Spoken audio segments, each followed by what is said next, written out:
Ya, Jaksa Agung Muda Bidang Tindak Pidana Umum Kejaksaan Agung Fadil Zumhana memastikan ke publik bahwa para jaksa yang menangani kasus Verdi Sambo tidak akan bisa diintervensi dan bahkan menargetkan agar berkas dakwaan segera masuk ke pengadilan. Lalu bagaimana dengan rumor tentang adanya kakak asuh Sambo yang disebut bermanuver ingin meringankan hukuman Verdi Sambo CS? Kini kita sudah terhubung dengan Direktur Tindak Pidana Terhadap Orang dan Harta Benda Kejagung, Agnes Triani, dan Ketua Komisi Kejaksaan, Barita Simanjuntak. Selamat malam Ibu Agnes, selamat malam, Pak Barita.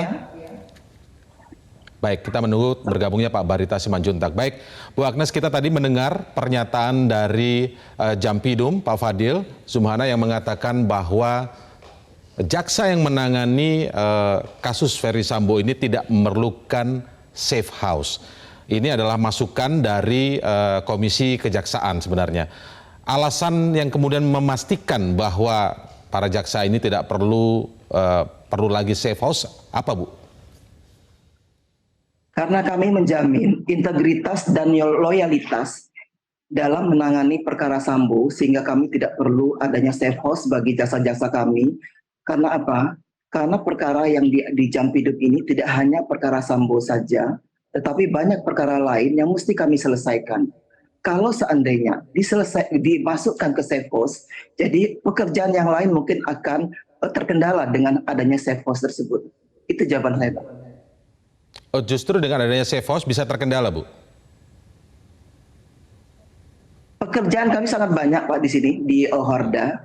Jadi tidak hanya perkara Sambo saja, sehingga kalau adanya safe house berarti mereka ditempatkan di suatu tempat sehingga tidak bisa menangani perkara lain. Karena kami banyak menangani perkara lain, kami tidak memerlukan safe house. Karena apa? Karena saya dan teman-teman dan Pak Jampidum menjamin integritas dan loyalitas jaksa yang menangani perkara ini. Baik, usulan ini kan muncul dengan latar belakang seperti ini misalnya, Bu. Seperti yang pernah disampaikan oleh Menko Polhukam Profesor Mahfud MD yang menyebut bahwa ini bukan kasus kriminal biasa, meskipun secara teknis hukum biasa, tapi ada faktor-faktor psikohierarki dan psikopolitis. Nah, menurut Anda, apakah ini kemudian tidak menjadi satu standar atau satu hal faktor yang bisa diambil atau dipertimbangkan dengan konteks safe house tadi, Bu? Walaupun Ibu tadi menjawab bahwa safe house akan bisa membuat pekerjaan jaksa hanya akan terfokus di kasus ini saja. Bahwa perkara ini menarik perhatian masyarakat maupun kepala negara, sehingga dianggap perkara ini merupakan perkara penting yang sangat menarik perhatian masyarakat dan perlu ada kekhususan dalam perkara ini. Kami sebagai jaksa dalam menangani perkara menganggap semua perkara yang kami tangani itu sama saja, Pak. Tidak membedakan apakah ini perkara penting atau perkara biasa. Karena integritas yang kami miliki ini sebagai jaksa, jadi kami menangani perkara di mana saja dan perkara apa saja, kami akan jaga integritas kami, Pak. Baik. Kalau begitu bolehkah dijelaskan kepada kami, Bu, ke publik, apa dan bila mana sebenarnya safe house itu diperlukan bagi jaksa dalam menangani sebuah kasus? Kasus yang seperti apa dan bagaimana sebenarnya kasusnya? Kami rasa safe house itu mungkin diperlukan kalau seandainya ada hal-hal yang lain di luar kemampuan kami, sehingga kami tidak bisa untuk bekerja dengan baik. Mungkin itu diperlukan safe house, tetapi kami rasa untuk saat ini kami belum memerlukan safe house tersebut. Ya. Nah, boleh dijelaskan, Bu, saat dibutuhkan saat kami tidak bisa bekerja dengan baik tadi yang dimaksud Ibu itu seperti kondisinya seperti apa gambarannya? Mestinya mungkin, Pak, ada ancaman tekanan dari berbagai pihak sehingga kami tidak bisa berkonsentrasi dalam menangani perkara ini. Itu yang membuat kami memerlukan safe house. Tetapi kalau karena kami selama ini tidak ada ancaman, tidak ada tekanan dalam menangani perkara, kami menganggap ini perkara yang sama dengan perkara yang lainnya dalam menangani perkara, Pak. Walaupun ini tadi backgroundnya adalah sempat melibatkan high profile dan ada beberapa mantan, ya, kalau sekarang sudah mantan dari petinggi-petinggi kepolisian, bahkan juga anggota kepolisian lainnya. Ini tidak menjadi sebuah faktor yang dipertimbangkan, Bu, ya? Saya rasa tidak. Baik, Bu, kita ingin juga melihat sebuah pernyataan yang pernah disampaikan oleh Profesor Muradi. Beliau ini adalah mantan penasihat Kapolri sebelumnya, ya, Kapolri yang sebelumnya begitu, yang pernah mengkritik juga soal proses hukum di kasus Sambo ini yang dianggap sempat berputar-putar karena dugaan adanya tanda kutip kakak asuh Sambo yang berusaha bermanuver untuk kemudian agar Sambo ini dihukum tidak berat begitu Bu. Nah, bagaimana kemudian kejaksaan menjamin ini, memastikan ini tidak ada intervensi dari luar, bahkan yang disebut tadi sempat muncul kakak asuh Sambo tersebut Bu?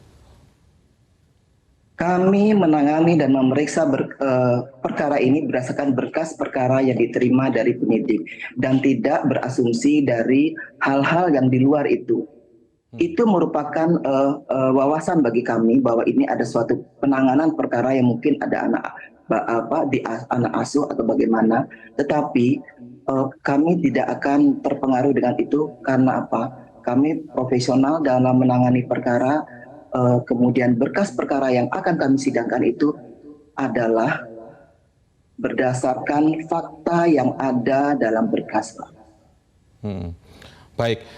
Kalau kita lihat juga sempat beredar menjadi cerita publik di luar ya. Tapi tentu saja pasti dari kejaksaan juga akan mendengarkan masukan-masukan publik seperti di background bahwa posisi seorang Sambo sebelumnya sangat powerful. Selain Kadif Propam saat itu juga pernah menjadi Kasat Gasus. Ini adalah posisi yang sangat powerful.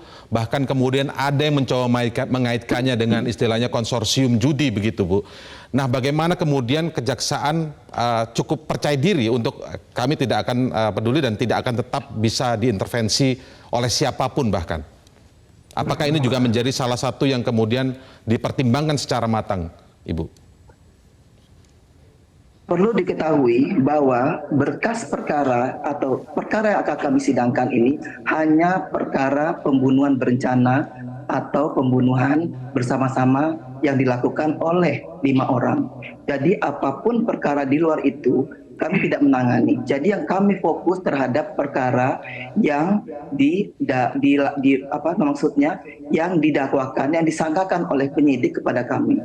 Kemudian kami percaya bahwa apa yang diungkap oleh penyidik dalam berkas perkara itu dari aspek yuridis maupun dalam aspek formil material itu sudah memenuhi persyaratan.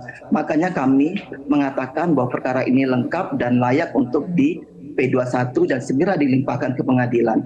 Jadi apapun rumor yang ada di luar itu tidak menjadi kendala bagi kami. Apapun rumor yang terjadi di luar begitu ya. Ya. Boleh digambarkan kepada kami, oke, kita percaya publik tentu saja bahwa jaksa punya integritas yang tinggi dalam soal ini dan ini tentu saja menjadi kasus yang menjadi perhatian banyak orang. Presiden juga menaruh perhatian besar terkait dengan hal ini. Mungkin bisa digambarkan, publik jangan khawatir, kami telah melakukan A, B, C, D agar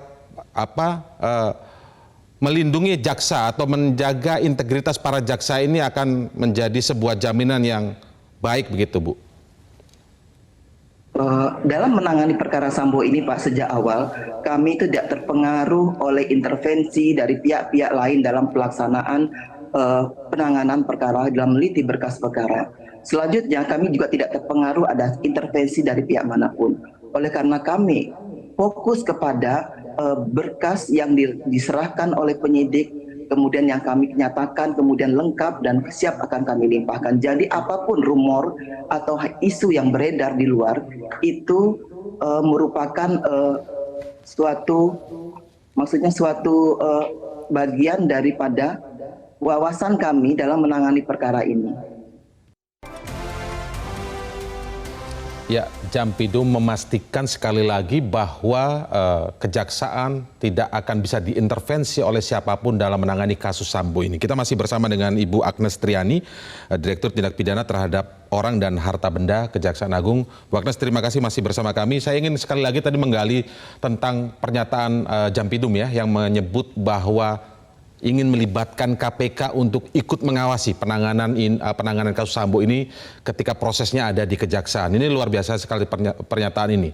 Mungkin Ibu Agnes bisa memberikan gambaran bagaimana teknis komunikasi dan koordinasinya dengan KPK. Apakah cukup dengan lontaran pernyataan tadi ataukah akan ada langkah serius, teknis serius begitu Ibu dengan KPK terkait dengan hal ini? Terima kasih, Pak. Kami menghormati pengawasan dari semua pihak, termasuk KPK. Makanya kenapa Pak Jampidum tadi mengatakan bahwa KPK akan mengawasi kami dalam penanganan perkara ini. Untuk tujuannya adalah untuk mengantisipasi intervensi dari masyarakat maupun dari pihak manapun kalau terjadi sesuatu dalam perjalanan kami menyidangkan perkara ini. Makanya kami membuka lebar semua pihak untuk mengawasi kinerja kami. Saya rasa demikian, Bapak. Baik, Ibu Agnes, saya kali ini ingin mengajak Ibu untuk bersama-sama kita melihat pernyataan Verdi Sambo ketika akan dibawa ke dalam mobil tahanan. Ini ada pernyataan terkait Verdi Sambo yang menyebutkan bahwa istrinya tidak bersalah. Ini kita lihat bersama-sama, Ibu.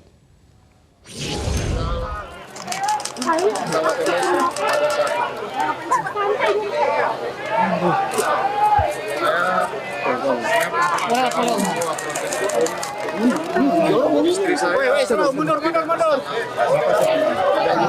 apa-apa.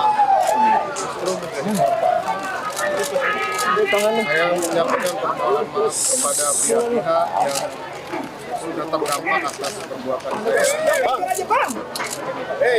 Termasuk Bapak dan Ibu dari turunan.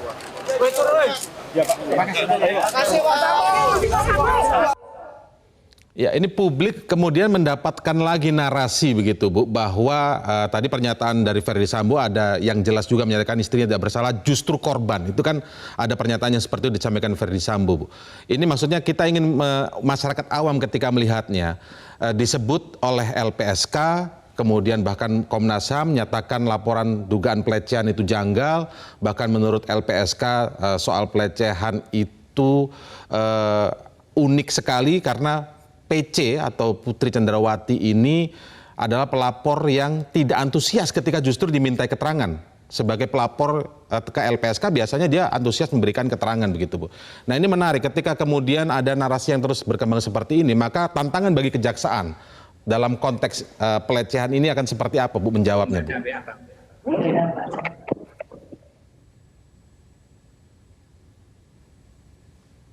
Bu Agnes. Terima kasih, Bapak.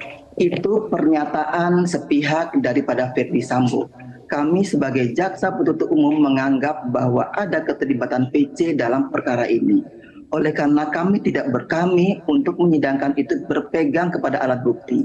Jadi tidak semata-mata kepada asumsi. Dengan demikian, karena alat bukti yang kami dapatkan dari berkas perkara itu lengkap, maka kami nanti akan menyidangkan perkara atas nama 5 tersangka termasuk Putri Candrawati. Dengan demikian, pendapat dari Bapak Verdi Sambo itu boleh-boleh saja karena akan kita buktikan nanti di persidangan apakah pernyataan itu betul atau tidak. Nah, pertanyaan saya soal teknis hukumnya, Bu. Ketika BAP dari kepolisian itu masih mencantumkan soal dugaan pelecehan di dalam sebagai motif melakukan dugaan pembunuhan itu, maka apakah ini Bu Agnes kemudian justru menjadi pertanyaan bagi di satu sisi pihak Yosua dan masyarakat ya. Kalau kemudian ini pelecehan ini menjadi terus bergulir, maka ini bisa menjadi salah satu hal yang tadi meringankan hukuman terhadap Verdi Sambo CS. Nah, ini yang kemudian menjadi tantangan bagi kejaksaan. Mungkin ada pendapat Ibu soal ini, Bu. Baik, Pak. Itu pernyataan dari Putri Candrawati bahwa dia dilecehkan. Tidak ada satu saksi pun yang melihat bahwa dia melakukan atau Yosua melakukan pelecehan. Karena kami berpegang kepada alat bukti. Kemudian dari alat bukti yang ada dalam berkas perkara, perkara yang bisa kami sidangkan nantinya akan kami buktikan nanti adalah perkara 340 dan subsidiar 388 Junto 55. Dengan demikian perkara pelecehan kami tidak akan buktikan di persidangan nantinya. Karena jaksa dalam melakukan penuntutan harus berpegang kepada alat bukti. Kalau tidak ada alat bukti, hanya pernyataan sepihak dari seseorang, itu gimana mau membuktikannya? Karena apa? Di persidangan, kita harus berpegang kepada keterangan tersangka, alat bukti, barang bukti, dan keterangan ahli dan sebagainya. Jadi tidak hanya sepihak saja kita akan mendengarkan. Dari berbagai pihak sebagaimana 184 KUHP itu, kita akan pertimbangkan di sana semuanya terhadap pembuktian perkara ini. Oke, baik, saya sapa dulu Bu Agnes ya, Pak Barita Simanjuntak, Ketua Komisi Kejaksaan yang baru saja bergabung di Prime Time News. Pak Barita, selamat malam. Selamat malam Mas Indra, selamat malam Bu Agnes.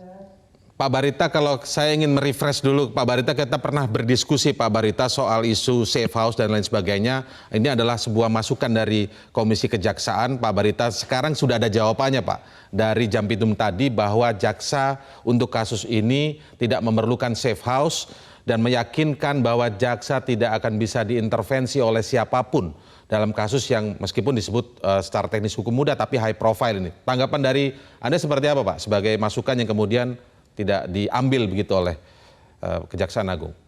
Ya, saya kira kita merasa lega ya dan apresiasi apa yang dicatakan oleh Jaksa Agung Muda Pidana Umum untuk memastikan penanganannya berjalan profesional dan tidak ada intervensi. Itu saya kira yang kita harapkan ya, bahwa kemarin wacana ya rumah bagi para jaksa untuk aman dalam melakukan tugasnya itu kan adalah merupakan harapan ketika publik melihat begitu besar ya keraguan-raguan karena proses sebelumnya di tahapan sebelumnya ini kan bermasalah dalam tanda petik ya, sehingga publik perlu merasa yakin karena high levelnya kasus ini di penuntutan itu tidak akan bisa dalam tanda petik masuk angin kan, itu yang kemarin dipersoalkan. Jampidum tadi juga menambahkan Pak Barita bahwa melibatkan KPK untuk ikut mengawasi. Menurut Pak Barita sudah cukup kuatkah ini dengan pernyataan KPK silakan ikut mengawasi prosesnya di Kejaksaan? Ya itu artinya kan juga adalah konfirmasi transparansi Mas. Jadi kalau KPK sudah terlibat maka orang yang selama ini ya melihat ada sedemikian besar yang luar biasa dana-dana dalam tanda petik itu akan bisa dijawab. Jadi itu adalah kepastian dari Jaksa Agung Muda Tindak Pidana Umum yang adalah penanggung jawab teknis pengendalian kasus ini. Jadi itu yang kita harapkan dan tadi sudah disampaikan kita sesuai dengan tugasnya tentu Komisi Kejaksaan akan memastikan apa yang disampaikan oleh Jampidum tadi betul-betul bisa terlaksana, transparansi, akuntabilitas dan profesionalitasnya Mas Indra.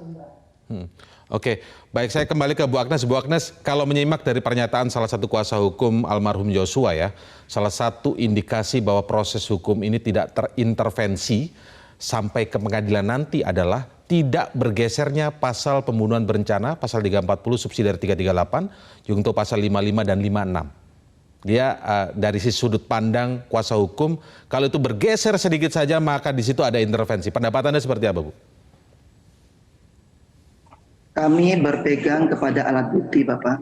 Jadi dasar dari kami menyidangkan perkara adalah berkas perkara.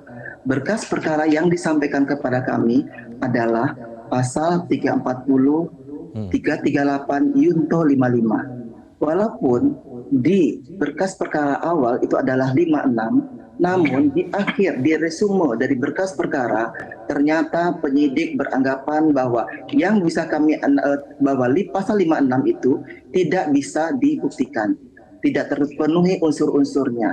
Oleh karena itu, kami nanti akan menyidangkan perkara atas nama Ferdi Sambo CS itu berdasarkan apa yang tertuang di berkas perkara. Sebagai dasar kami melimpahkan berkas perkara itu nantinya ke persidangan, yaitu pasal 340 KUHP Junto 55 dan pasal 338 ayat 1 pasal 338 Junto 55 ayat 1 KUHP. Baik, pertanyaan yang sama ke Pak Barita. Kalau pernah kita juga berdiskusi soal ini Pak, tanda-tanda tidak bergesernya pasal ini sampai nanti di pengadilan itu adalah bahwa penegakan hukum dalam kasus Sambo ini tidak ada intervensi. Tapi kalau bergeser sedikit saja, maka itu menjadi indikasi adanya intervensi dan upaya untuk meringankan hukuman terhadap Ferdi Sambo. Pak Barita, pendapat apa? Pendapat Anda seperti apa? Ya, ini apanya yang bergeser itu kan pertanyaan juga ya Mas Irman, sebab ketika jaksa sudah menyatakan memenuhi syarat dan mem-P21-kan, sudah pelimpahan tahap 2, itu artinya tidak akan ada pergeseran pasal lagi. Karena itu sudah selesai.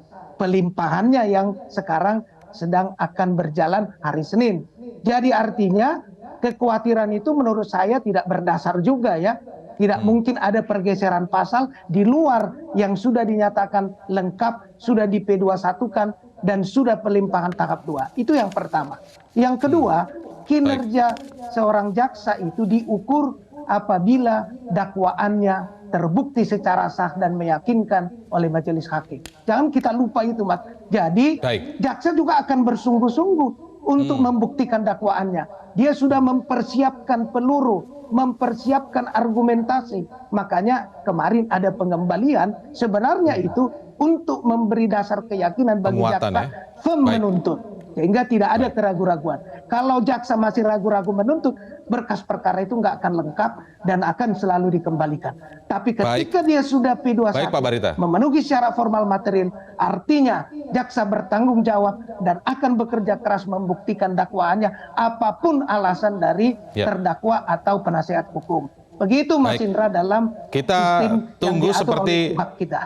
Baik, kita tunggu seperti pernyataan Jampidum sore tadi juga bahwa berkas ini akan dipercepat sebisa mungkin pekan depan sudah sampai ke pengadilan ya. Terima kasih Pak Barita Simanjuntak, Ketua Komisi Kejaksaan dan Direktur Tindak Pidana Terhadap Orang dan Harta Benda Kejaksaan Agung, Agnes Triani. Terima kasih Bu Agnes. Selamat malam.